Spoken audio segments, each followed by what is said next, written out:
Salut à tous, j'espère que vous allez bien et on se retrouve aujourd'hui pour parler d'un guerrier qui peinait à faire parler la poudre ces derniers temps, mais qui a bien retrouvé le sommet de son art face à Dortmund, Idrissa Gueye. Arrivé cet été en provenance d'Everton, le milieu sénégalais a connu une intégration juste parfaite. Il survole le match contre Madrid au Parc des Princes et nous éblouit par une prestation que peu de joueurs sont capables de faire. Il enchaîne par la suite avec des bons matchs, notamment contre Lyon, mais les blessures vont le freiner dans son élan. En effet, Gueye peine à retrouver le niveau de son match face au Real, qui reste la référence pour lui depuis son arrivée, tant il avait été omniprésent à la récupération du ballon et très inspiré dans son utilisation. Mais à l'image de son match retour contre le Real en novembre, Gueye peine à se montrer à son avantage et termine l'année 2019 sur une blessure. Il démarre 2020 au sein du 4-4-2 mis en place par Tourol, mais semble être un des perdants de ce dispositif. Il peine terriblement à augmenter son volume de jeu pour combler les failles d'un système qui était relativement déséquilibré avant le retour contre Dortmund. Et puis le 18 février, il y a ce match aller. Si Verratti surnage au milieu de coéquipiers à la dérive, Gueye coule comme la majeure partie de son équipe. J'en ai d'ailleurs fait une vidéo dans laquelle je remettais en question sa place, remise en question boostée par la montée en puissance de Paredes et donc de la concurrence au milieu de terrain. Mais mercredi dernier, on a retrouvé le Gueye qui nous manquait tant depuis le mois de septembre.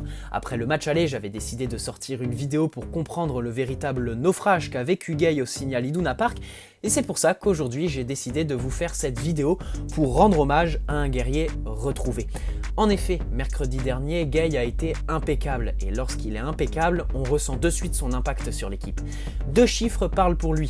D'abord, Gueye a couru 10 km 971, ce qui témoigne d'un gros volume de jeu retrouvé. Ensuite, il a réussi les 8 tacles qu'il a tentés, 4 dans la moitié de terrain adverse. Mercredi dernier, on a bien retrouvé le Gueye si précieux à la récupération par son engagement et sa faculté à bien appréhender presque tous les duels, que ce soit dans l'anticipation ou par un tacle debout, un geste qu'il aime bien faire et qu'il réussit la plupart du temps. Ici, j'aimerais bien rajouter deux facteurs qui ont été à son avantage.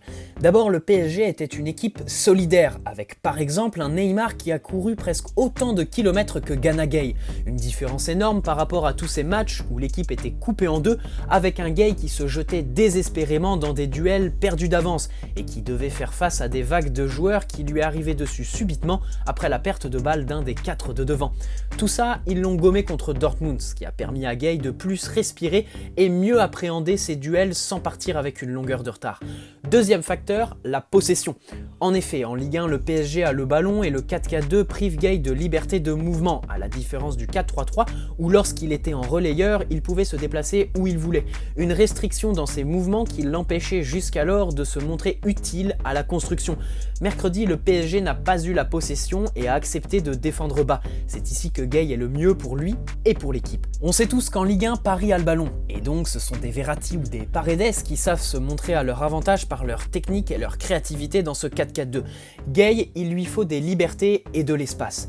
Je voudrais insister tout de même sur la tonicité de ses appuis, ce qui lui permet de défendre debout, mais surtout de résister avec son petit gabarit contre des déménageurs. On rappelle que Gueye ne fait que 1m74 pour 66 kg. Sans cette tonicité et cette force dans les appuis, il ne tiendrait pas dans le duel athlétique qu'offre le plus haut niveau. Donc voilà ce qui a conditionné sa performance XXL mercredi, un équilibre collectif qui lui a permis de se montrer très agressif dans le duel avec son vis-à-vis et un ballon laissé à l'adversaire, ce qui lui a permis de faire ce qu'il sait faire de mieux, l'harceler. Deux différences à faire avec son match aller et les prestations moyennes qu'il livrait ces derniers temps. D'abord, à la perte de balle, on a enfin retrouvé le Gueye impulsif qui effectue de suite un contre-pressing qui fait mal à n'importe quel adversaire et qui permet au bloc de jouer plus haut. Si on tape sur Thiago Silva qui recule, soulignons l'importance de Gueye qui tire le bloc vers le haut sur le terrain. Ensuite, avec ballon, on a enfin retrouvé le Gueye qui joue simple, vers l'avant et qui oriente le bloc équipe. Et ça fait plaisir. En espérant qu'il reste à ce niveau-là le plus longtemps possible, mais on peut déjà dire que pour 32 millions d'euros, oui, Gueye est un très gros coup, même si on aurait aimé un peu plus de régularité physique d'abord, mais nuançons tout de même puisqu'il était présent lors des 4 gros matchs de la saison, là où il est jugé, les 2 contre Madrid et les 2 contre le Borussia. Ensuite, on peut aussi regretter un peu plus de régularité dans la performance, même si maintenir le niveau affiché contre Madrid, c'est très compliqué. Quoi qu'il en soit, chez Gay, le joueur et l'homme sont tout aussi admirables. Dans un 4-4-2 équilibré avec une équipe solidaire, Gay les tire tous vers le haut.